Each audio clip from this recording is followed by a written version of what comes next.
The transport ship shuddered as it docked with Station Nexus 7. Kim Tae-ho pressed his face against the small window and stared at the massive structure floating in space. The Galactic Defense Academy looked like a small city made of metal and glass with ships coming and going like busy insects. Tae-ho's hands were sweaty. He wiped them on his new uniform and checked his papers for the 10th time. Everything was still there. His acceptance letter, his medical records, his travel documents. He was really here. A human boy from Seoul District was about to enter the most famous military school in the galaxy. The other passengers on the transport were not human. Most of them were tall, gray-skinned aliens with 4 arms. Their skin looked like it was made of stone, and they moved with slow, powerful steps. These were the Veltari, the warrior race that ran the academy. They looked at Tae-ho like he was some kind of strange bug. A smaller alien with 6 legs and shiny black eyes scuttled past him. Its shell made clicking sounds as it walked. Tae-ho had studied the different alien races before coming here, but seeing them in person was different. Everything was bigger, stranger, and more frightening than he had imagined. The docking process finished with a loud clang. A voice spoke over the ship's speakers in the common galactic language. All passengers for Station Nexus 7, prepare for departure. New cadets report to Level 7, Section C. Tae-ho grabbed his bag and followed the crowd out of the ship. The station's artificial gravity felt different from Earth's gravity. It was a little lighter, making each step feel bouncy. The air smelled clean but had a metallic taste that made his nose itch. The corridors were huge. Everything was built for aliens much larger than humans. Tae-ho felt like a child walking through a building made for giants. Signs on the walls showed directions in dozens of different alien languages. Luckily, there were small human translations underneath each one. He found Level 7, Section C, after getting lost twice. A crowd of new cadets stood in front of a large desk where a Veltari officer was checking names. The officer was female, Tae-ho thought, though it was hard to tell with aliens. She had the same gray-stone skin and 4 arms as the others, but she wore more decorations on her uniform. "Next!" the officer called out in a voice that sounded like rocks grinding together. A nervous-looking alien with blue fur stepped forward. The officer scanned its papers quickly and pointed to the left. "Dormitory Block A, Room 247. The line moved slowly. Tae-ho watched the other new cadets. Most were Veltari, but there were also some of the 6-legged insects and a few aliens that looked like they were made of living crystal. He counted carefully. In a group of about 50 new cadets, he could only see 2 other humans. One was a girl with short black hair who stood very straight and looked confident. The other was a boy about Tae-ho's age who kept looking around nervously, just like Tae-ho was doing. Next, it was Tae-ho's turn. He stepped forward and handed over his papers. The Veltari officer looked at them, then looked at him. Her 4 eyes studied him like he was something she had never seen before. "Human," she said. It was not a question. "Yes, ma'am," Tae-ho replied. She checked her computer screen. "Kim Tae-ho, from Earth, Seoul District." She paused. "You are one of 3. Humans accepted this cycle." "Yes, ma'am." The officer stared at him for a long moment. Then she pointed to the right. "Dormitory Block C, Room 189. Your roommate is also human. Try not to break anything." Tae-ho took his papers back and walked in the direction she had pointed. Behind him, he heard her call next in the same bored voice. Dormitory Block C was smaller than the others. The corridors were narrower, and the rooms had lower ceilings. A sign near the entrance said, Special Housing, Non-Standard Species. Tae-ho realized this was where they put aliens who did not fit the normal size and shape of Veltari cadets. Room 189 was halfway down a long corridor. The door was open, and Tae-ho could hear someone moving around inside. He knocked on the door frame and stepped in. "You must be my roommate," said the other human boy. He was unpacking clothes from a bag and putting them in a metal locker. "I'm Park Jun-woo. You're Kim Tae-ho, right?" "Yes, nice to meet you." Jun-woo was a little shorter than Tae-ho, with a round face and friendly eyes. He looked like the kind of person who smiled a lot, but right now he looked worried. "Have you met the third human yet?" Jun-woo asked. "I saw her in the check-in line. Short hair, looked confident." "That's Lee So-min. I met her earlier. She's intense, very smart, maybe too smart for her own good." Jun-woo closed his locker and sat on one of the two beds in the room. "Tae-ho, I have to tell you something. This place is not what we expected." Tae-ho put his bag on the other bed and sat down. "What do you mean?" "The other species, especially the Veltari, they don't want us here. They think humans are weak. Some of them think we're so weak that we're dangerous to have around. Like we'll get other cadets killed in real combat. But we passed all the same tests they did," Tae-ho said. "We scored high enough to get in. That doesn't matter to them. They only care about physical strength and fighting ability. And compared to a Veltari, we might as well be children." Jun-woo was right. Tae-ho had seen the Veltari cadets in the transport ship and the check-in line. Even the smallest one was taller and broader than any human. Their stone-like skin looked like natural armor. Their 4 arms could probably lift things that would take 2 humans working together. "So what do we do?" Tae-ho asked. "We keep our heads down. We work hard. We try not to make enemies. And we hope we can graduate before someone decides to kick us out." Jun-woo looked out the small window in their room. "I heard that the last time they accepted humans here, 2 years ago, none of them made it past the first month. What happened to them?" "They quit. The training was too hard, the other cadets were too hostile, and the instructors made it clear that humans were not welcome." That night, Tae-ho lay in his narrow bed and stared at the ceiling. The station never got completely quiet. There were always sounds of machinery humming, footsteps in the corridors, and the distant noise of ships docking and leaving. He thought about his family back on Earth. His parents had been so proud when he got accepted to the academy. His grandfather, who had fought in the old Earth wars, had given him a small medal to carry for luck. "Show them what humans can do," the old man had said. But now Tae-ho wondered if he had made a terrible mistake. Maybe humans really were too weak for this place. Maybe he should have stayed on Earth and joined the local defense forces instead of reaching for something impossible. Through the thin walls, he could hear Jun-woo breathing quietly in the next bed.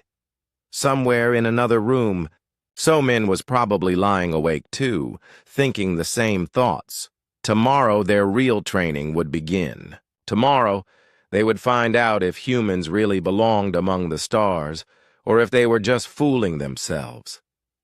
Tae-ho closed his eyes and tried to sleep, but his mind kept racing. In just a few hours, he would face his first day at the Galactic Defense Academy. Whatever happened, there was no going back now. The alarm woke Tae-ho at 0500 station time. The sound was loud and harsh, like metal scraping against metal. Jun-woo groaned and rolled out of his bed, moving like his whole body hurt. "First day of combat training," Jun-woo said. "I hope you're ready." They dressed quickly in their training uniforms and joined the stream of cadets walking toward the main training complex. The corridors were full of aliens of all sizes and shapes, but the Veltari cadets dominated everything. They walked in the center of the hallways, and everyone else moved out of their way. Tae-ho noticed that the other species formed small groups. The insect-like cricks stayed together, clicking and buzzing to each other in their own language. The crystal aliens called Jelani moved in perfect formation like they were part of one mind. But the three humans walked alone, with empty space around them wherever they went.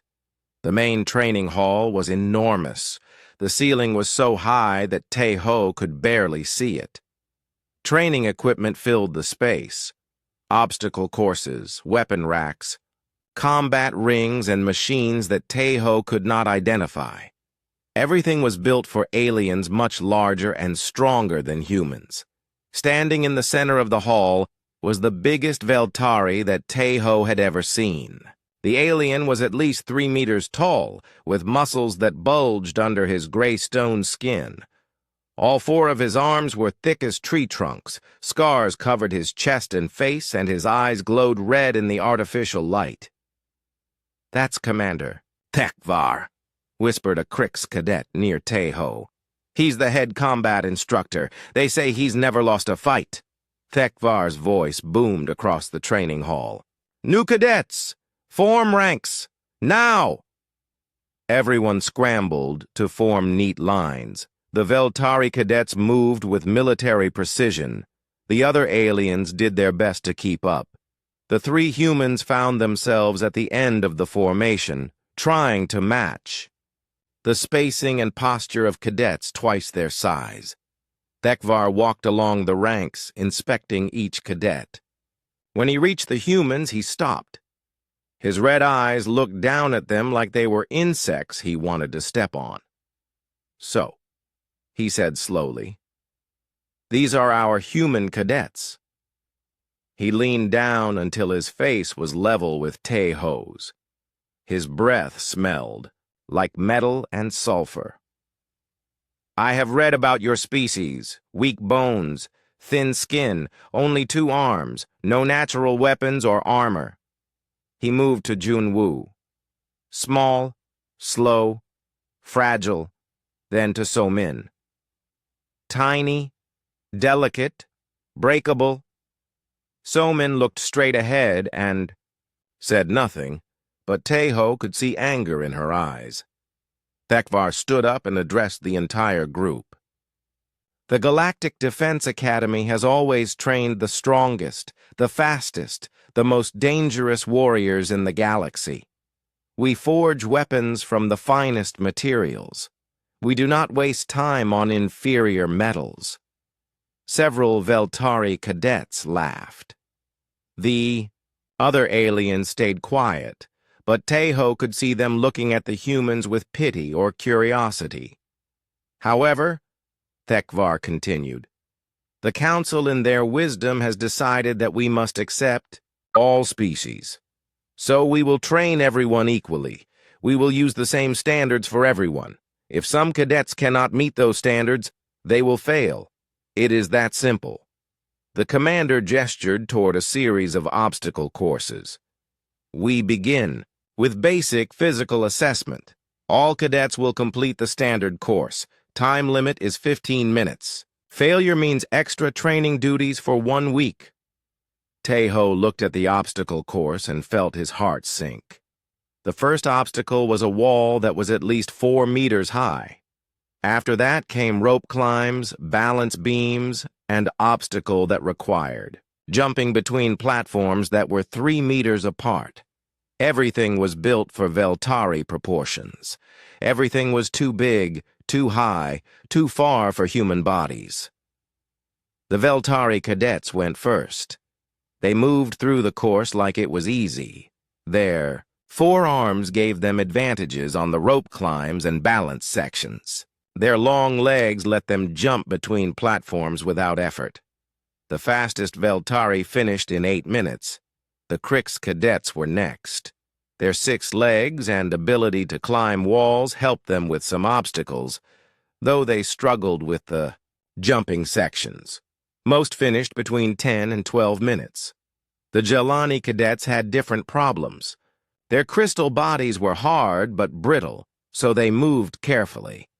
They finished just under the time limit. Then it was the humans' turn. So-Min went first. She attacked the course with determination and intelligence, finding creative ways to overcome each obstacle. She used momentum and technique instead of raw strength, but the course was simply too big for her body. She finished in 17 minutes. Failure, Tekvar announced. 1 week extra duties. Junwoo tried next. He was athletic and had trained hard on Earth, but the obstacles defeated him. The wall was too high to climb easily. The jumps were too far. He finished in 19 minutes. Failure. 1 week extra duties. Finally, it was Taeho's turn. Every alien in the training hall was watching him. He could feel their eyes like weights on his shoulders. Some looked curious. Some looked sympathetic. The Veltari looked like they were waiting for entertainment. Taeho ran at the first obstacle as hard as he could. He managed to climb the wall by finding small handholds that the larger aliens did not need. He swung across the rope section by using his lighter weight to build momentum. On the jumping platforms, he took risks that a heavier cadet could not take, leaping and grabbing edges with his fingertips. But it was not enough. His technique was good, his effort was maximum, but his body was simply too small for obstacles built for aliens twice his size. He finished in 16 minutes. Failure. 1 week extra duties. Tekvar smiled, showing teeth that looked like broken stone. Interesting. The humans showed determination and creativity. But determination cannot overcome reality. In real combat, the enemy will not adjust their attacks to accommodate your limitations. The rest of the training session continued the same way. Every exercise was designed for larger, stronger bodies. Every test emphasized the areas where humans were naturally disadvantaged. By the end of the day, all 3 humans had failed multiple assessments. As the cadets filed out of the training hall, Taeho heard conversations in different alien languages. He could not understand the words, but the tone was clear. Some aliens sounded sorry for the humans, others sounded disgusted. A few Veltari sounded amused. That evening, the 3 humans sat together in the small cafeteria section reserved for non-standard species. Their food was different from what the other aliens ate, specially prepared for human digestive systems. It tasted like processed protein and vitamins, nothing like real food from Earth. "This is impossible," Junwoo said, quietly. "Everything here is designed to make us fail." "That's the point," So-Min replied. She had been quiet all day, but now she looked angry. "They don't want us here. They're proving that humans don't belong in galactic defense." "So what do we do?" Taeho asked. "We adapt," So-Min said. "We find ways to overcome their advantages. We use our brains instead of trying to match their strength. And if that doesn't work," So-Min looked at him with fierce determination, "then we make them respect us anyway." That night, Taeho lay in bed thinking about what So-Min had said. Respect. How could humans earn respect from aliens who were naturally bigger, stronger, and better adapted for combat? On Earth, humans had faced similar problems throughout history. Smaller armies defeating larger ones, weaker fighters overcoming stronger opponents. It was always about finding the right strategy, the right moment, the right technique. But this was different. This was not just about winning one battle. This was about proving that humanity deserved a place among the stars. Through the wall, he could hear Junwoo turning restlessly in his bed. Somewhere in the alien-sized corridors, Veltari cadets were probably sleeping peacefully, confident in their natural superiority. Tomorrow would bring more training, more tests, more opportunities to fail. But tomorrow might also bring opportunities that none of them could see yet. Tae-ho closed his eyes and tried to sleep. In his dreams, he was back on Earth, sparring with his grandfather in the old man's martial arts studio. "Size and strength are not everything," his grandfather always said. "The clever fighter finds ways to turn enemy advantages into weaknesses." Maybe the old man was right. Maybe there was a way. But first, they had to survive tomorrow. 3 weeks had passed since the first day of training. 3 weeks of failure, humiliation, and extra duties. The 3 humans had become a familiar sight around the academy, always cleaning equipment, running errands, or doing punishment exercises. While other cadets rested, Tae-ho was scrubbing the floor of Training Hall C when he heard the commotion. Shouting voices echoed from the main combat ring. He dropped his cleaning cloth and ran toward the sound along with dozens of other cadets. A crowd had formed around one of the practice rings. In the center, Junwoo faced a massive Veltari cadet named Morthak. The alien was almost twice Junwoo's height and probably 4 times his weight. Junwoo's uniform was torn and blood ran from his nose. "Again!" Commander Thekvar shouted from outside the ring. The human challenged Cadet Morthak's honor. He must face the consequences. Tae-ho pushed through the crowd until he could see clearly. This was not a training exercise. This was a punishment beating disguised as a combat lesson. Junwoo raised, his hands in a defensive position. He had learned some martial arts on Earth, but his training was nothing compared to the Veltari warrior arts. Morthak moved forward slowly, using all 4 arms to block any escape route. The Veltari cadet struck with 2 arms simultaneously. Junwoo tried to dodge, but there was nowhere to go. The blows caught him in the chest and shoulder, lifting him off his feet and sending him crashing into the ring barriers. "Stop!" Tae-ho shouted, but his voice was lost in the noise of the crowd. Junwoo struggled to his feet. His left arm hung at an odd angle, and he was breathing hard. But he raised his right hand and beckoned for Morthak to continue. "Brave little human," Thekvar said with a cruel smile. "But bravery without strength is just foolishness." Morthak charged forward. This time, Junwoo could not even attempt to dodge. The Veltari's 4 fists struck him simultaneously, and Tae-ho heard the terrible sound of breaking ribs. Junwoo collapsed and did not get up. Medical cadets rushed into the ring and carried Junwoo away on a stretcher. As they passed Tae-ho, he could see his roommate's face was pale and his breathing was shallow.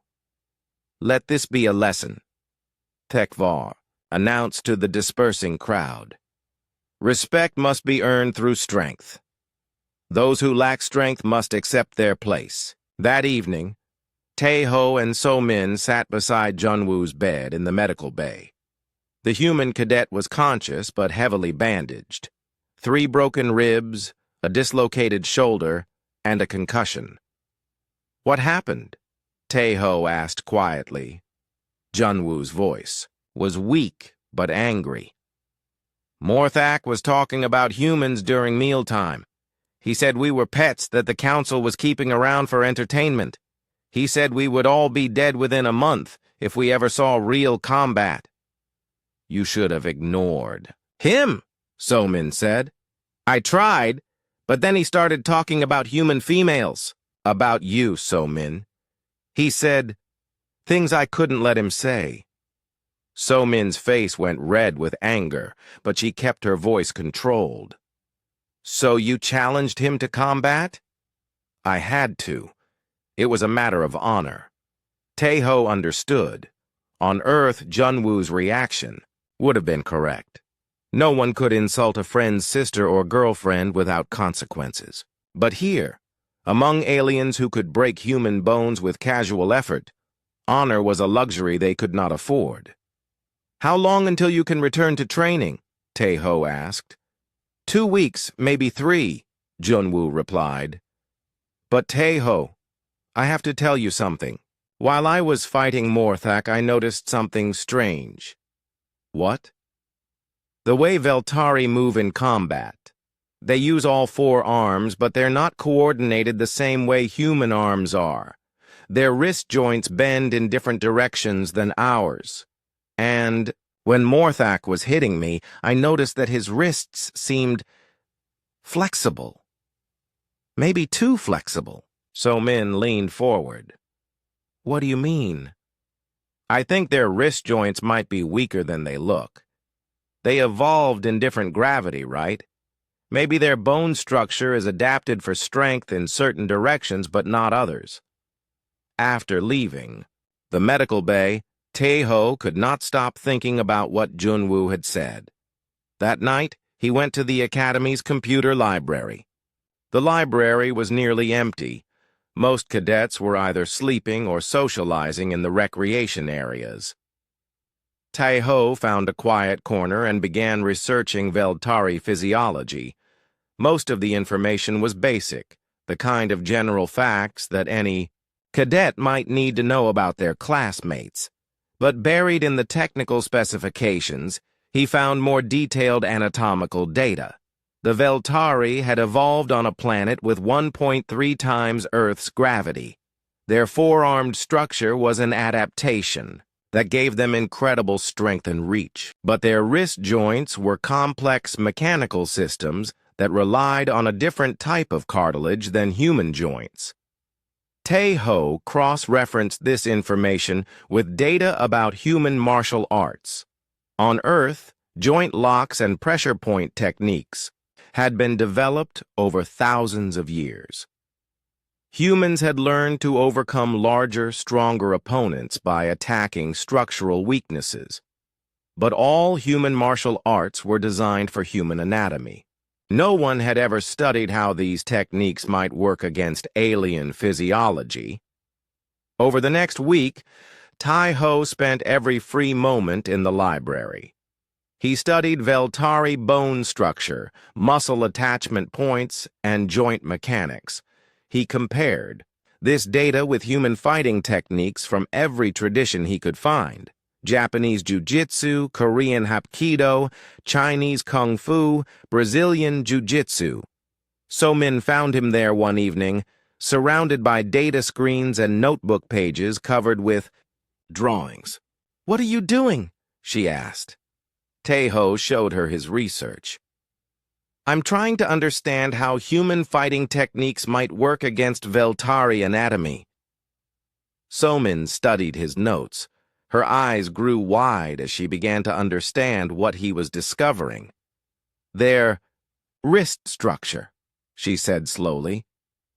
"It's designed for massive strength in certain directions. But if you applied torque from this angle," she pointed to one of his diagrams, "the joint would have almost no resistance." "Exactly. And look at this." Tae-ho pulled up another screen. "Their 4-armed coordination system. It's incredibly powerful, but there's a brief moment during their attack cycles when all 4 arms are committed to motion.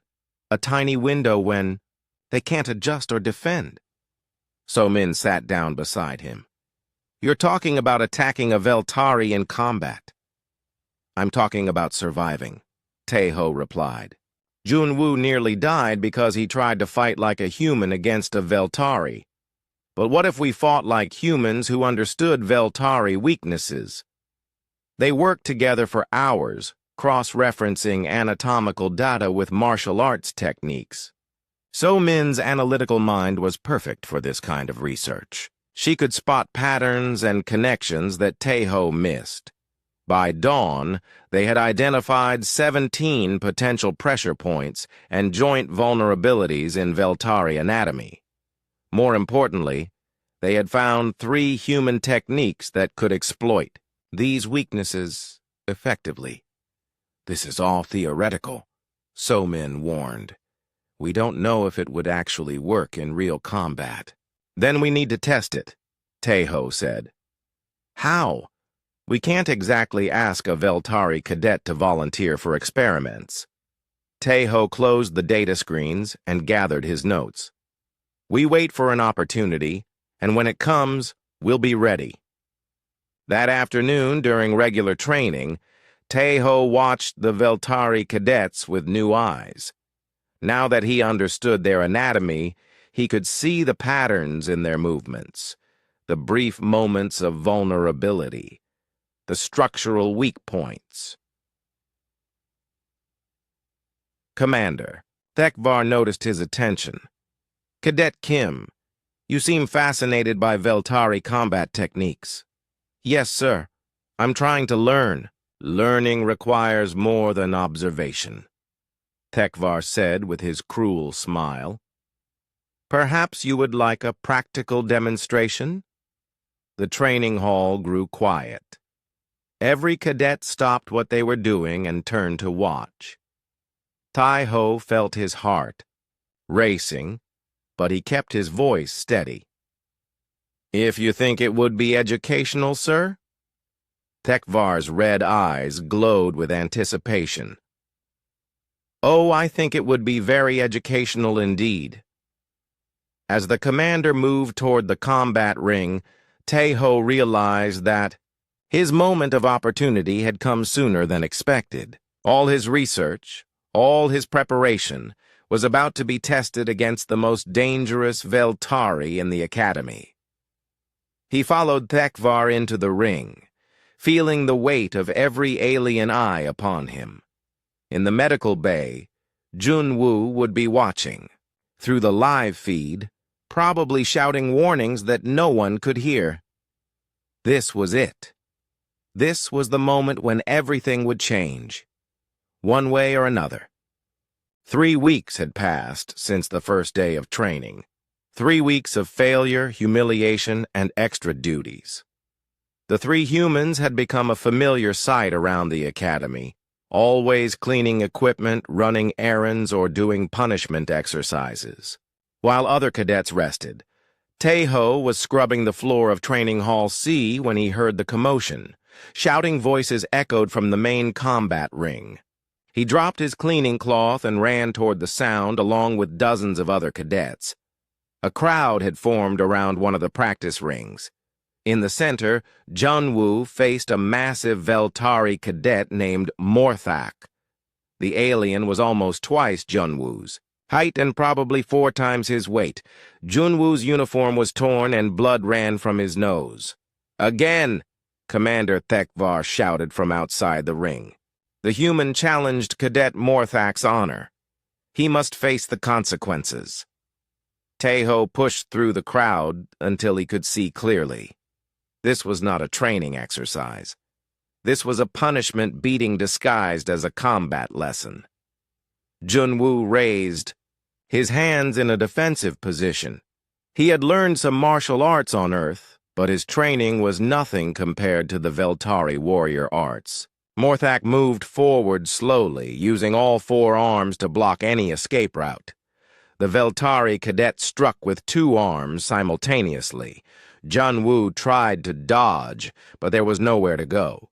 The blows caught him in the chest and shoulder, lifting him off his feet and sending him crashing into the ring barriers. "Stop!" Taeho shouted, but his voice was lost in the noise of the crowd. Junwoo struggled to his feet. His left arm hung at an odd angle, and he was breathing hard. But he raised his right hand and beckoned for Morthak to continue. "Brave little human," Thekvar said with a cruel smile. "But bravery without strength is just foolishness." Morthak charged forward. This time, Junwoo could not even attempt to dodge. The Veltari's 4 fists struck him simultaneously, and Taeho heard the terrible sound of breaking ribs. Junwoo collapsed and did not get up. Medical cadets rushed into the ring and carried Junwoo away on a stretcher. As they passed Tai-ho, he could see his roommate's face was pale and his breathing was shallow. "Let this be a lesson," HFY announced to the dispersing crowd. "Respect must be earned through strength. Those who lack strength must accept their place." That evening, Tae-ho and So-min sat beside Junwoo's bed in the medical bay. The human cadet was conscious but heavily bandaged. 3 broken ribs, a dislocated shoulder, and a concussion. "What happened?" Tae-ho asked quietly. Junwoo's voice was weak but angry. "Morthak was talking about humans during mealtime. He said we were pets that the council was keeping around for entertainment. He said we would all be dead within a month if we ever saw real combat." "You should have ignored him," So-min said. "I tried, but then he started talking about human females." "About you, So-min. He said things I couldn't let him say." So-min's face went red with anger, but she kept her voice controlled. "So you challenged him to combat?" "I had to. It was a matter of honor." Tae-ho understood. On Earth, Junwoo's reaction would have been correct. No one could insult a friend's sister or girlfriend without consequences. But here, among aliens who could break human bones with casual effort, honor was a luxury they could not afford. "How long until you can return to training?" Tae-ho asked. 2 weeks, maybe 3, Junwoo replied. "But Tae-ho, I have to tell you something. While I was fighting Morthak, I noticed something strange." "What?" "The way Veltari move in combat. They use all 4 arms, but they're not coordinated the same way human arms are. Their wrist joints bend in different directions than ours. And when Morthak was hitting me, I noticed that his wrists seemed flexible. Maybe too flexible." So-min leaned forward. "What do you mean?" "I think their wrist joints might be weaker than they look. They evolved in different gravity, right? Maybe their bone structure is adapted for strength in certain directions but not others." After leaving the medical bay, Tae-ho could not stop thinking about what Junwoo had said. That night, he went to the Academy's computer library. The library was nearly empty. Most cadets were either sleeping or socializing in the recreation areas. Tae-ho found a quiet corner and began researching Veltari physiology. Most of the information was basic, the kind of general facts that any cadet might need to know about their classmates. But buried in the technical specifications, he found more detailed anatomical data. The Veltari had evolved on a planet with 1.3 times Earth's gravity. Their 4-armed structure was an adaptation that gave them incredible strength and reach. But their wrist joints were complex mechanical systems that relied on a different type of cartilage than human joints. Tae-ho cross-referenced this information with data about human martial arts. On Earth, joint locks and pressure point techniques had been developed over thousands of years. Humans had learned to overcome larger, stronger opponents by attacking structural weaknesses. But all human martial arts were designed for human anatomy. No one had ever studied how these techniques might work against alien physiology. Over the next week, Tai-ho spent every free moment in the library. He studied Veltari bone structure, muscle attachment points, and joint mechanics. He compared this data with human fighting techniques from every tradition he could find: Japanese jiu-jitsu, Korean hapkido, Chinese kung fu, Brazilian jiu-jitsu. So-min found him there one evening, surrounded by data screens and notebook pages covered with drawings. "What are you doing?" she asked. Tae-ho showed her his research. "I'm trying to understand how human fighting techniques might work against Veltari anatomy." So-min studied his notes. Her eyes grew wide as she began to understand what he was discovering. Their wrist structure, she said slowly. It's designed for massive strength in certain directions, but if you applied torque from this angle, she pointed to one of his diagrams, the joint would have almost no resistance. Exactly. And look at this. Taeho pulled up another screen. Their four-armed coordination system. It's incredibly powerful, but there's a brief moment during their attack cycles when all four arms are committed to motion. A tiny window when they can't adjust or defend. So-min sat down beside him. You're talking about attacking a Veltari in combat. I'm talking about surviving, Taeho replied. Junwoo nearly died because he tried to fight like a human against a Veltari. But what if we fought like humans who understood Veltari weaknesses? They worked together for hours, cross-referencing anatomical data with martial arts techniques. So-min's analytical mind was perfect for this kind of research. She could spot patterns and connections that Taeho missed.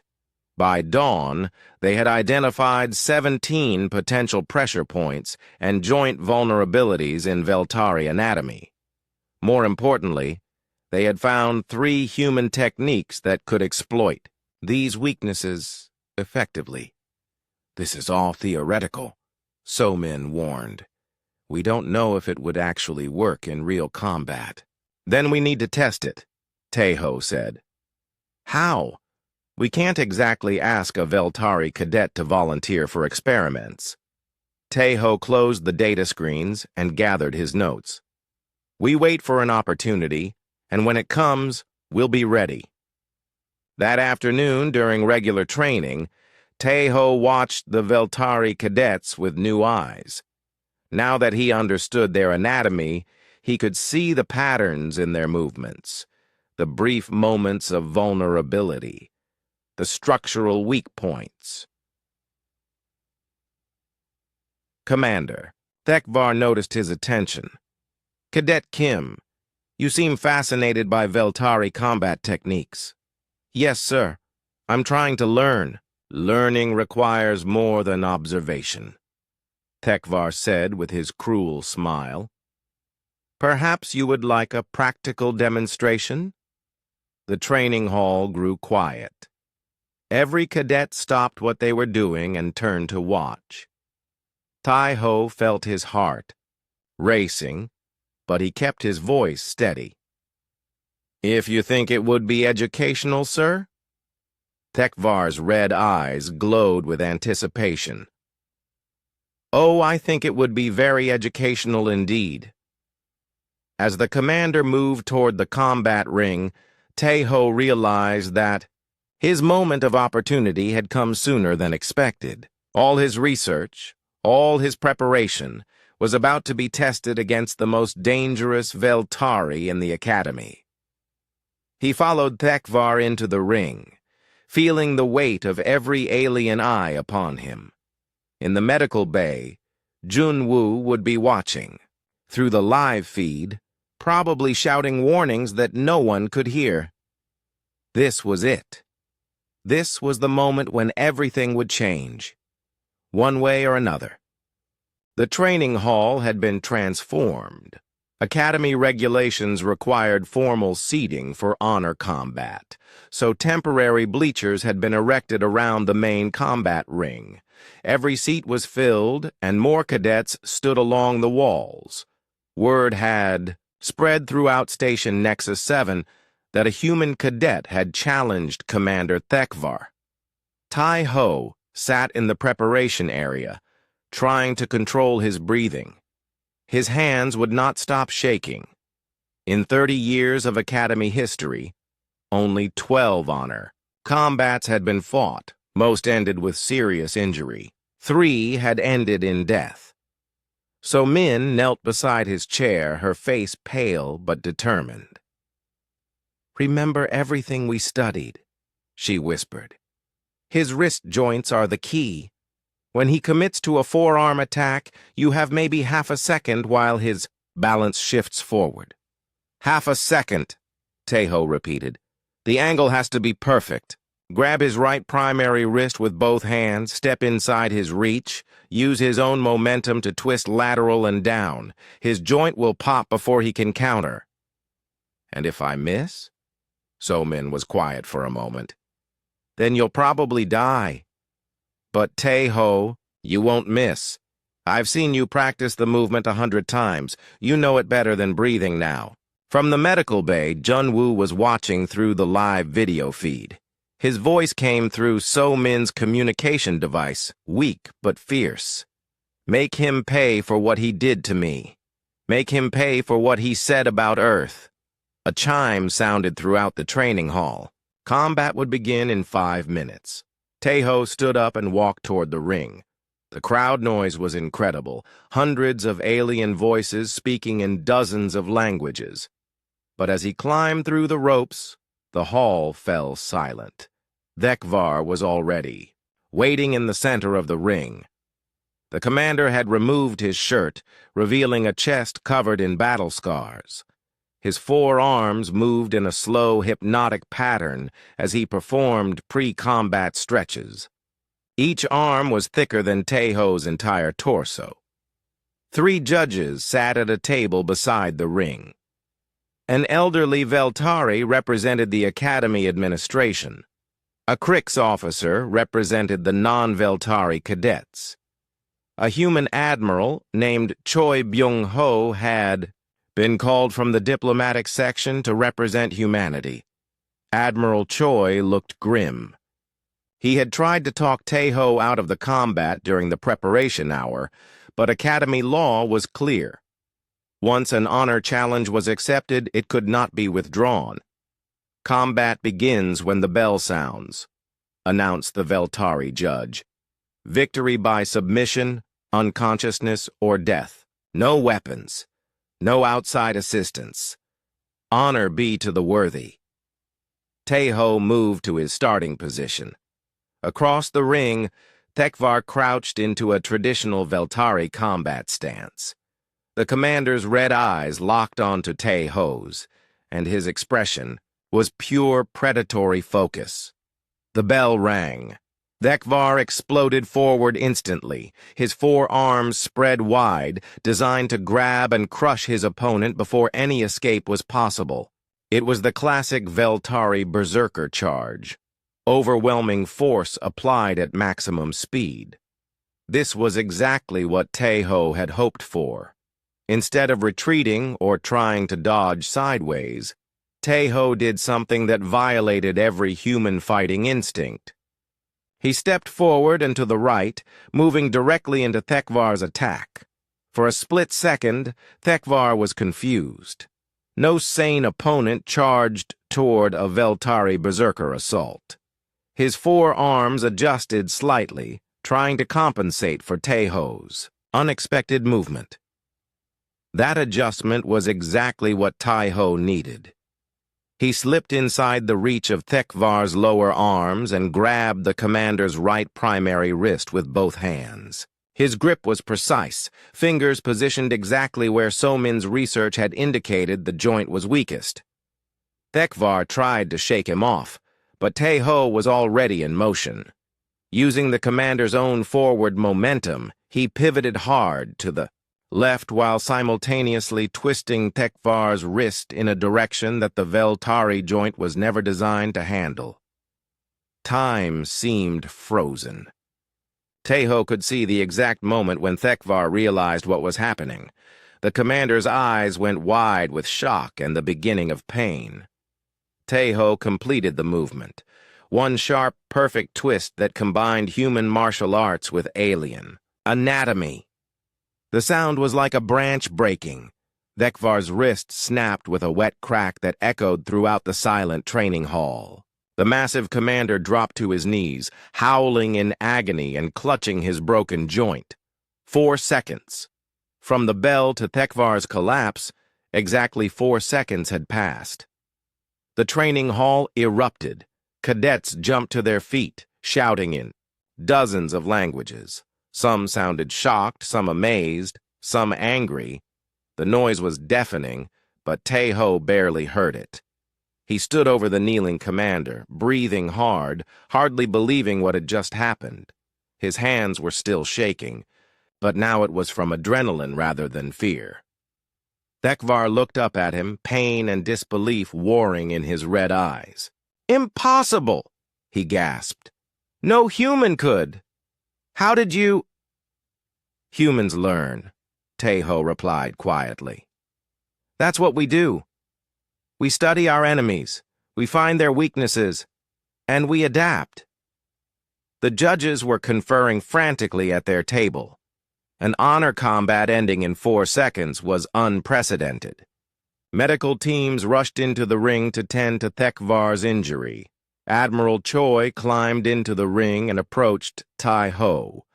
The human officer's face was carefully neutral, but his eyes showed pride. "Cadet Kim," he said formally, "by the laws of honor combat, you have achieved victory. Commander Thekvar yields the field." The crowd noise shifted. Many of the alien voices now sounded respectful rather than shocked. Taeho realized that winning was only the beginning. Now he had to deal with the consequences. Senior Cadet Cathara pushed through the crowd surrounding the ring. Her expression was furious. "This is a mockery," she snarled. "No human could defeat a Veltari commander in honest combat. There must have been trickery involved. Are you questioning the judgment of the official judges?" Admiral Choi asked coldly. Before Cathara could respond, another voice spoke from the crowd. It was Velkan, the Krix cadet who had witnessed the original challenge. "I saw no trickery," Velkan said clearly. "The human used superior technique and knowledge. He won through skill, not chance." Other voices joined in agreement. Not all of them, but enough. The non-Veltari cadets had watched a smaller, weaker opponent overcome a larger one through intelligence and preparation. Many of them had faced similar disadvantages in their own lives. But the Veltari cadets looked stunned and angry. Their greatest combat instructor had been defeated by a creature they considered barely worthy of notice. Some of them were already muttering about revenge and restoring honor. As the medical team carried Thekvar out of the ring on a stretcher, the commander caught Taeho's eye one more time. The pain medication was making him drowsy, but his voice was clear. "How?" he asked. "How did you know?" Taeho knelt beside the stretcher. "We studied your anatomy. We learned how your joints work differently from ours. We prepared." Thekvar was quiet for a moment. "You planned this? From the beginning?" "No," Taeho said honestly. "I hoped to avoid fighting you at all. But when you insulted my world and my people, I couldn't let that pass." Something changed in the commander's expression. The anger faded, replaced by what might have been respect. "Your technique," Thekvar said slowly. "Teach me." The request shocked everyone within hearing distance. A Veltari commander asking to learn from a human cadet was unthinkable. But as the medical team carried him away, Taeho heard Thekvar say one more thing. "Perhaps we have underestimated your species." The crowd was beginning to disperse, but the conversations would continue for hours. In the medical bay, Junwoo was probably cheering despite his broken ribs. Throughout the academy, cadets from every species would be talking about what they had witnessed. A human had defeated a Veltari in single combat. 4 seconds that changed everything anyone thought they knew about Earth's children. But as Taeho walked out of the ring, he knew this was just the beginning. Winning one fight was not the same as earning lasting respect. There would be new challenges, new tests, new opportunities to prove that humanity belonged among the stars. Still, for now, it was enough to know that humans could surprise everyone, including themselves. The news traveled faster than hyperspace communications. Within hours of the combat, every cadet, instructor, and administrator on Station Nexus 7 had heard the story. A human had defeated Commander Thekvar in 4 seconds. The details grew, more dramatic with each retelling. Tae-ho discovered this when he entered the main cafeteria the next morning. Conversations stopped mid-sentence as he walked past tables. Alien eyes followed his movement. Some looked curious, some respectful, some hostile, but none looked dismissive anymore. He found So-min and Jun-woo at their usual table in the section reserved for non-standard species. Jun-woo was out of the medical bay, but still moved carefully because of his healing ribs. "Hero of the hour," Jun-woo said with a grin as Tae-ho sat down. "How does it feel to be famous?" "Uncomfortable," Tae-ho replied honestly. He looked around the cafeteria. Half of them look like they want to study me, and the other half look like they want to kill me. Both reactions are better than being ignored, So-min pointed out. Yesterday we were invisible. Today everyone knows that humans can fight. She was right. 3 Krix cadets approached their table, something that had never happened before. The lead Krix made the clicking sound that was their species' greeting. "Cadet. Kim," the alien said in heavily accented galactic common. "My nest brothers and I wish to know, would you teach us the technique you used against the Veltari commander?" Tae-ho was surprised. "Why would you want to learn human fighting methods?" "Because they work," the Krix replied simply. "We Krix are also smaller than Veltari. We also face problems of size and strength. If humans have found ways to overcome these disadvantages, we would learn." Before Tae-ho could answer, another voice interrupted. "The humans will teach no one." Senior Cadet Kethara stood behind the Krix, her 4 arms crossed and her expression murderous. The 3 Krix immediately scuttled away from the table. "Cadet Kim," Kethara said coldly, "you are requested to report to Commandant Vekathara's office immediately." The walk to the Commandant's office felt like the longest journey of Tae-ho's life. Kethara walked behind him, close enough that he could feel her breath on his neck. She did not speak, but her silence was more threatening than any words. Commandant Vekathara was the oldest Veltari at the academy. Her stone-gray skin was covered, with scars from a dozen different wars. She had commanded fleets, conquered worlds, and trained thousands of warriors. Her office walls were covered with weapons, honors, and battle trophies from across the galaxy. She looked up from her desk. As Tae-ho entered, her red eyes were unreadable. "Cadet Kim, sit." Tae-ho sat in the chair across from her desk. It was built for Veltari proportions, so his feet barely touched the floor. "Yesterday," the Commandant said slowly, "you defeated one of my senior instructors in formal combat. This has never happened in the 30-year history of this academy." "Yes, ma'am." "Commander Thekvar's wrist required surgical repair. He will be unable to teach combat classes for at least 6 weeks." "I'm sorry to hear that, ma'am." Vekathara studied him carefully. "Are you?" "Sorry, I mean." Tae-ho thought about the question. "I'm sorry that Commander Thekvar was injured. I'm not sorry that I defended my world's honor." Interesting answer. The Commandant stood up and walked to her wall of weapons. She selected a curved blade that looked like it was made from crystallized bone. "Do you know what this is, Cadet Kim?" "No, ma'am." "This is a Veltari honor blade. It was carried by my great-grandfather during the War of Crimson Moons. He used it to kill 17 enemies in single combat." She turned the blade in her hands, examining its edge. My great-grandfather was not the strongest warrior of his generation. He was not the fastest or the most skilled, but he was the most adaptable. He studied his enemies. He learned their weaknesses. He found ways to turn their strengths against them. Taeho remained silent, sensing that the Commandant was building toward something important. Yesterday, she continued, you showed the same qualities. You studied Veltari anatomy. You identified our weaknesses. You found a way to defeat a superior opponent through knowledge and preparation. She replaced the blade on its stand and returned to her desk.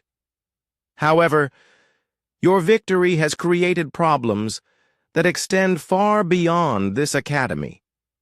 A holographic display, activated above her desk, showing news feeds from across the galaxy. Taeho could see headlines in dozens of languages, but the images were consistent, recordings of his 4-second victory over Thekvar. The story is spreading, Vecthara said. Every human colony world is celebrating. Every non-Veltari species is asking questions about human combat techniques, and every Veltari commander in the galaxy is demanding explanations. The holographic display changed to show military communications. Taeho could not read most of them, but he could see official seals from high-ranking officers. Some of my people believe that humans should be expelled from the academy immediately, the Commandant continued. They argue that your victory was a fluke that will give humans dangerous overconfidence. They fear that other cadets will attempt similar challenges and get themselves killed. And what do you believe, ma'am? Vecthara was quiet for a long moment. I believe that any species capable of such adaptation and learning deserves respect. But I also believe that respect must be earned continuously, not just once. She leaned forward. You have created a situation where humans are no longer invisible at this academy. Every instructor will be watching you now. Every cadet will be testing you. Some will want to learn from you, but others will want to prove that your victory was meaningless. I understand, ma'am. Do you? Because I don't think you realize the full implications of what you've done. Before yesterday, humans were a curiosity, an experiment. If you failed, it would have been unfortunate but not surprising. Now, humans are a proven threat to established hierarchies. If you fail now, it will be seen as evidence that your victory was accidental. The Commandant stood up. Gan. Senior Cadet Keth Ara has submitted a formal request to have all human cadets transferred to non-combat roles. She argues that humans lack the physical and mental stability required for military service. Taeho felt his stomach sink. Will you approve her request? That depends entirely on what happens next. You have approximately 6 weeks until Commander. Thekvar returns to duty to prove that humans belong at this academy. Not just you, but all 3 of you. What do we need to do? Succeed at everything. Your academic scores must be exemplary. Your physical training must show constant improvement. Your conduct must be beyond reproach. And most importantly, you must begin teaching other cadets the techniques you used yesterday. Taeho was surprised. You want me to teach Veltari cadets how to fight against Veltari? I want you to teach all cadets how to think like humans, how to study opponents, identify weaknesses, and adapt tactics accordingly. These are skills that every warrior needs, regardless of species. The Commandant returned to her seat. There is one more thing. Commander Thekvar has submitted his own request. Ma'am, he wants to be your first student when he recovers. He believes that learning human techniques will make him a better instructor. The idea of teaching the commander who had nearly killed Junwoo was almost incomprehensible. But Tae-ho was beginning to understand that everything at the academy was more complex than it had first appeared. "Will that be all, ma'am?" "For now. But Cadet Kim, remember what I said. You are no longer fighting just for yourself. The future of human involvement in galactic defense may depend on what happens in the next 6 weeks." As Tae-ho left the commandant's office, his mind was racing. Yesterday's victory had been the end of one challenge, but it was the beginning of something much larger. He had wanted to prove that humans could fight. Now he had to prove that they could lead. The corridor outside the office was filled with cadets from every species. They all turned to look at him as he emerged. Some faces showed respect, others curiosity, others barely concealed hostility, but none of them looked through him anymore. For better or worse, the human cadets were no longer invisible. Now they had to prove they deserved to be seen. 2 weeks after the combat, Admiral Choi Byung-ho returned to Station Nexus 7 with a full diplomatic escort. This time, he was not alone. 3 human transport ships had docked at the station, carrying officials from Earth's colonial defense, ministry, representatives from the Galactic Council, and a full media crew. Tae-ho watched the arrivals from the observation deck, feeling a mixture of pride and dread. His 4-second victory had become something much bigger than a simple academy dispute. "Nervous?" So-min asked, joining him at the viewport. "Terrified," Tae-ho admitted. "Yesterday I was just a cadet trying to pass his classes. Now I'm apparently a symbol for all of humanity." Jun-woo limped up beside them, still recovering but much stronger than before. "Look at the Veltari delegation," he said, pointing to another set of ships docking nearby. The Veltari vessels were massive warships, bristling with weapons and armor. As they docked, ranks of Veltari warriors marched out in perfect formation. Their leader was a giant even by Veltari standards, with decorations that marked him as a fleet commander. "That's High Commander Sektar," Jun-woo said. "I looked him up in the Academy database. He's commanded the Veltari 3rd Fleet for 20 years, never lost a battle." "What's he doing here?" Tae-ho asked. "Probably trying to minimize the political damage," So-min replied.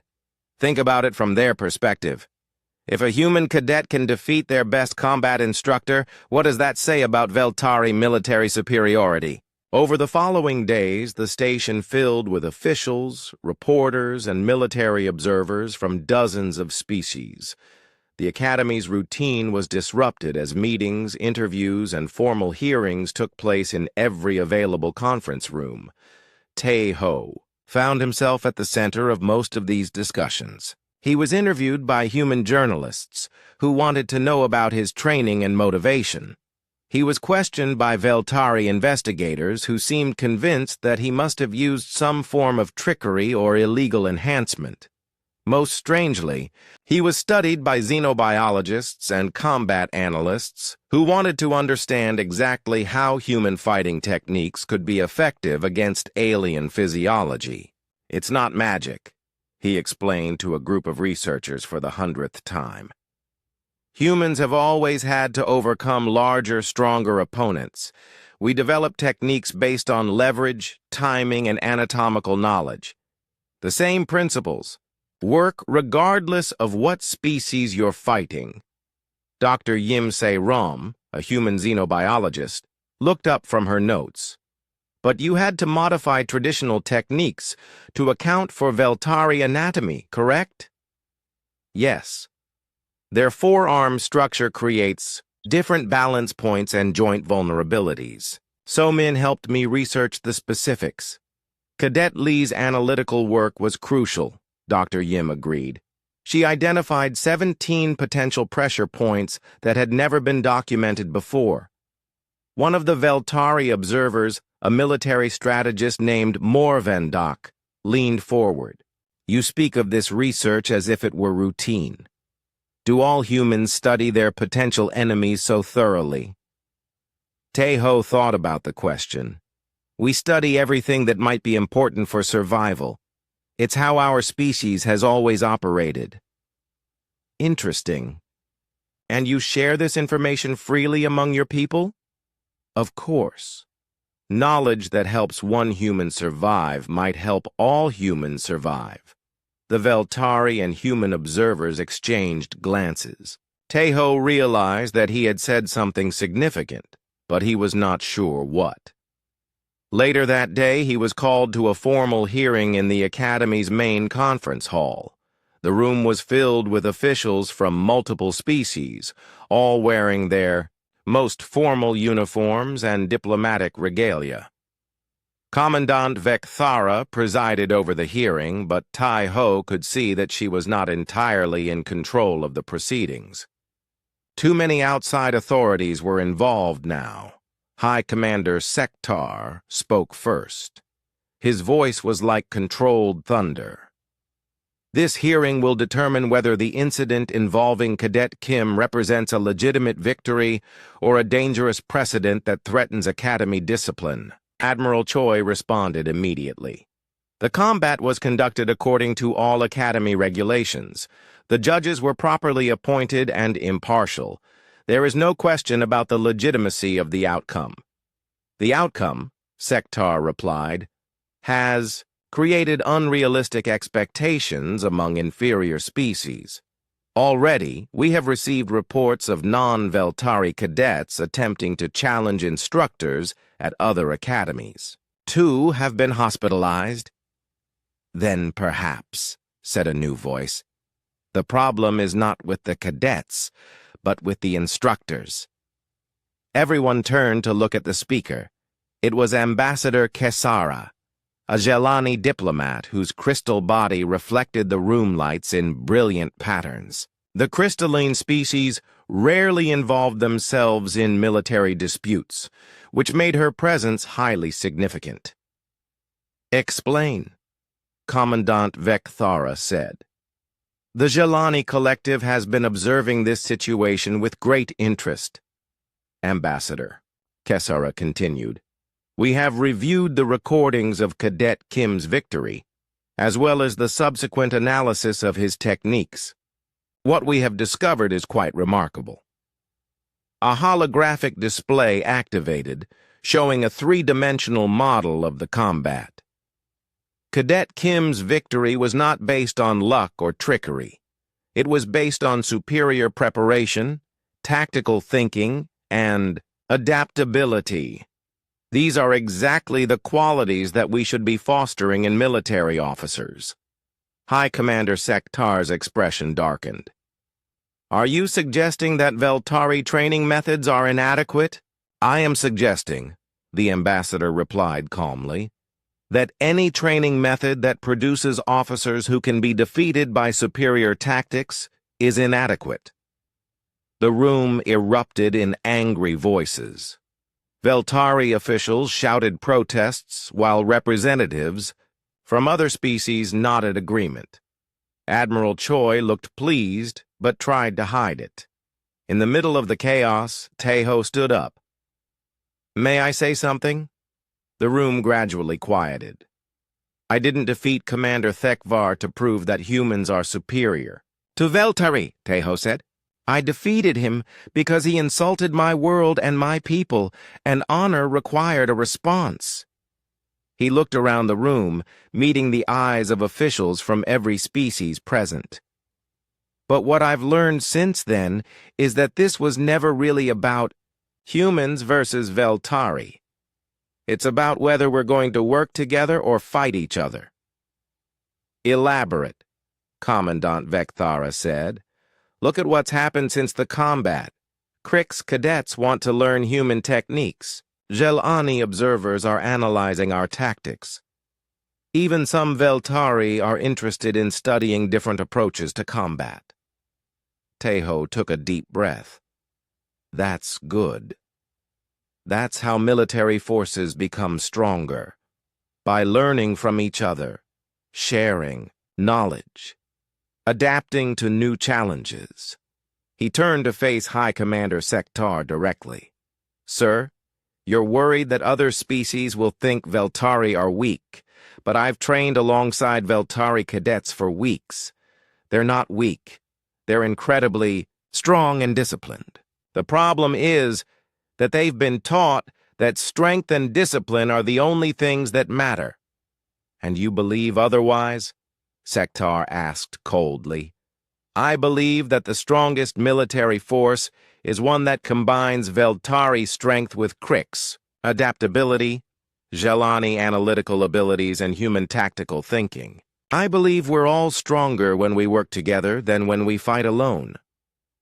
The room was quiet for a long moment. Then Ambassador Kasara spoke again. The Jelani Collective proposes a formal study. We will analyze the combat techniques of all species represented at this academy. We will identify the most effective methods and develop training programs that incorporate the best elements of each tradition. And who, High Commander Sektar asked, would lead this study? Ambassador Kesara gestured toward Teho. We propose that Cadet Kim serve as the primary coordinator. His victory demonstrates that he understands how to combine different approaches effectively. Teho felt his knees go weak. Ambassador, I'm just a first-year cadet. I don't have the experience or authority to— You have something more valuable, Admiral Choi interrupted. You have the respect of cadets from every species. You've proven that humans can learn from aliens and that aliens can learn from humans. Commandant, Vekthara looked thoughtful. This proposal has merit. However, Cadet Kim would need to be promoted to a position with appropriate authority.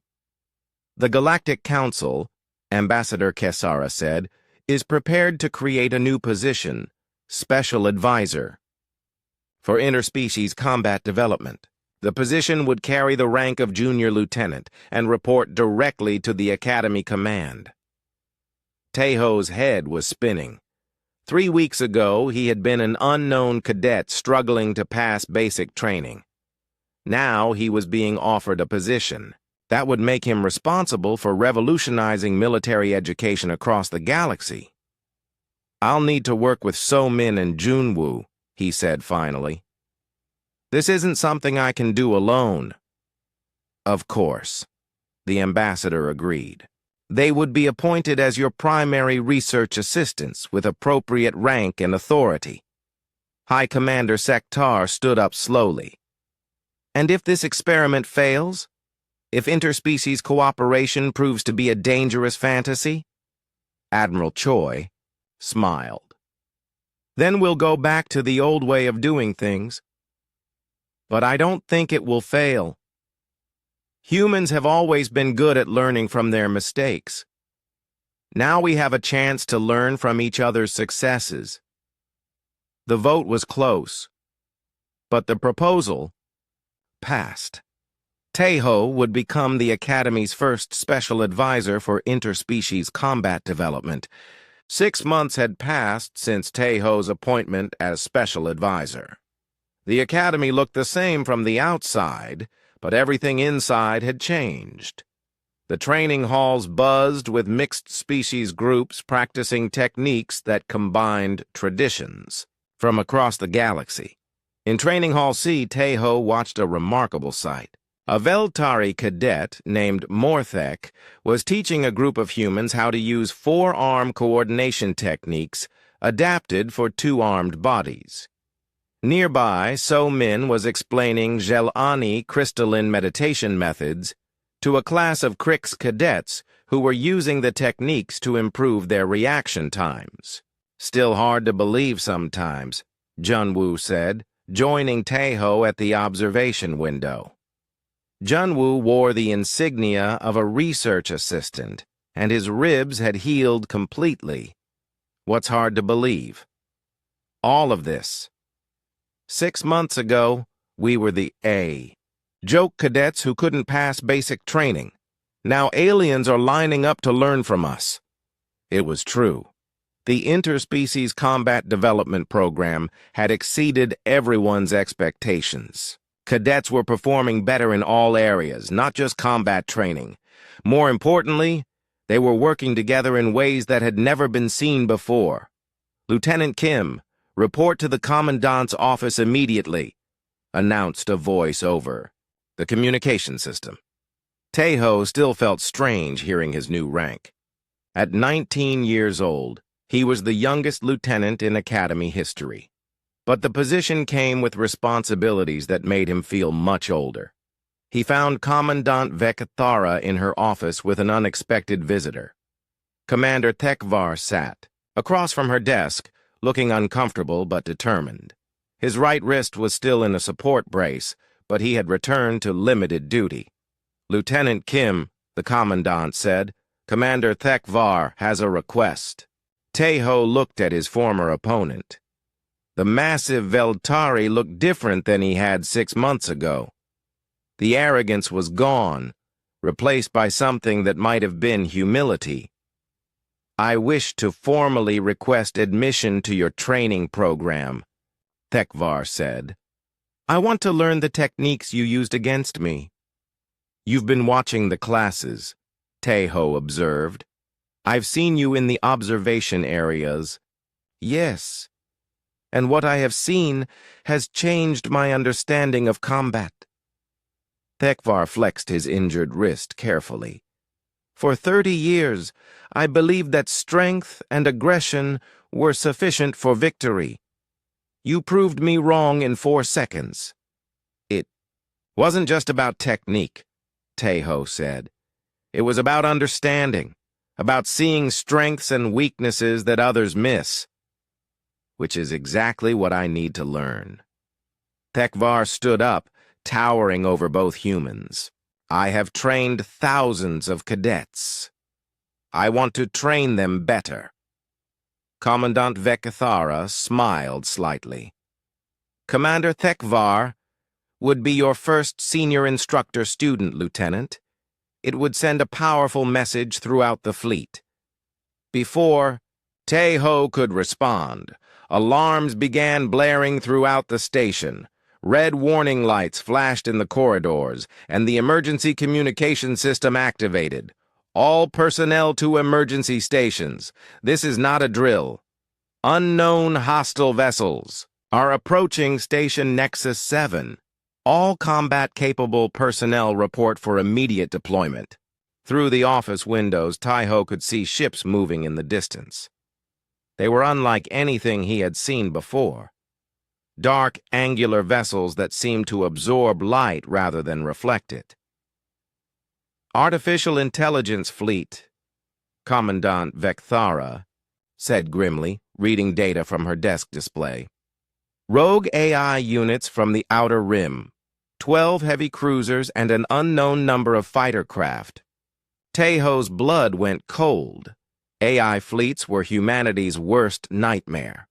During the AI wars on Earth, machines had nearly exterminated the human species. His grandfather had fought against them in Seoul, facing enemies that felt no fear, showed no mercy, and learned from every encounter. "Station defenses are failing," the Commandant continued.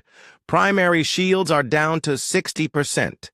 The civilian evacuation is behind schedule." "What are your orders, ma'am?" Tae-ho asked. "All cadets are to report to secure areas and await evacuation. This is not a training exercise." But even as she spoke, Tae-ho could see the problem. The evacuation routes were clogged with civilians and non-combat personnel. The AI ships were moving faster than the defensive fleet had anticipated. There would not be enough time. "Ma'am," he said, "request permission to organize a cadet defense force." "Absolutely not. Cadets are not authorized for combat operations." "With respect, ma'am, we may not have a choice. If the station falls before evacuation is complete, thousands of civilians will die." Commander Thekvar stepped forward. "The human is correct. I volunteer to assist in organizing cadet combat units." Another explosion shook the station. Through the windows, they could see one of the defensive ships burning as it drifted away from the battle. Commandant Vectara was quiet for a moment, weighing impossible options. Finally, she activated her communication system. All senior cadets, report to Combat Coordination Center Alpha. We are implementing Emergency Protocol 7. The next hour was controlled chaos. Tejo found himself coordinating mixed-species teams of cadets who had never fought together outside of training exercises. But the months of interspecies training had created something unprecedented. Cadets who could work with aliens as easily as with their own kind. Team 7, you're assigned to Civilian Sector C, Tejo announced to a group that included 3 Veltari, 2 Krix, 1 Jelani, and 4 humans. Your job is to hold Corridor Junction 47 until the evacuation is complete. The team leader was a senior Veltari cadet named Velnara. Understood, Lieutenant. What resistance should we expect? AI assault drones, probably. They'll try to penetrate the civilian areas to cause maximum casualties. Use Krix mobility for reconnaissance, Jelani analysis for tactical coordination, Veltari strength for direct engagement, and human adaptability for problem-solving. Somin approached with a tactical display showing the station layout. The AI fleet is using a pattern I've seen before, she said. They're not trying to destroy the station quickly. They're trying to force us to evacuate so they can capture our technology and data. How do you know that? Junwoo asked. Because it's what I would do. Maximum strategic gain with minimum resource expenditure. Somin highlighted several areas on the display. If we can hold these 3 choke points, we can delay them long enough for the evacuation to complete. The battle for Station Nexus 7 lasted 6 hours. Tejo spent most of it running between defensive positions, coordinating attacks, and solving problems that no training manual had ever covered. At Corridor Junction 47, Team 7 held off 3 waves of AI assault drones using a combination of Veltari strength, Krix stealth tactics, and human improvisation. When their ammunition ran low, they used Jelani crystal resonance to create sonic weapons from emergency equipment. At Defense Point 12, a team of human and Krix cadets used ventilation shafts to outflank a group of AI units that had broken through the main defenses. Their success came from combining human flexibility with Krix climbing abilities. Most remarkably, at Central Command Junction, Commander Thekvar led a mixed team using tactics that he would never have considered before his injury.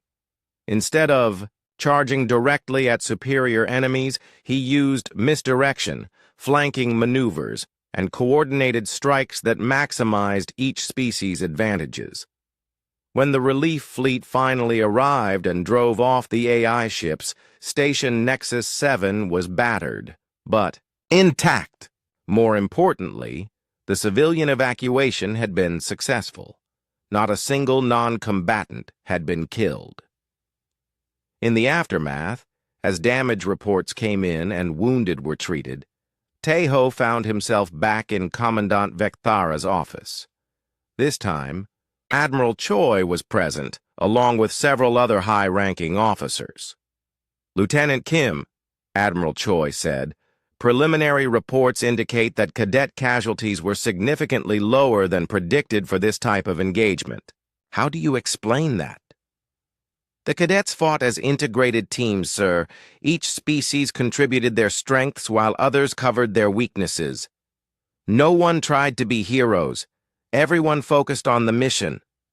And the mission was? Protect the civilians and buy time for evacuation. Everything else was secondary. Commander Thekvar stepped forward. Admiral, I must add something. Lieutenant Kim's tactical coordination was exceptional. But more than that, his training methods produced cadets who could adapt to unexpected situations without losing discipline. Explain. During the battle, I watched human cadets teaching Veltari improvisation techniques in real time.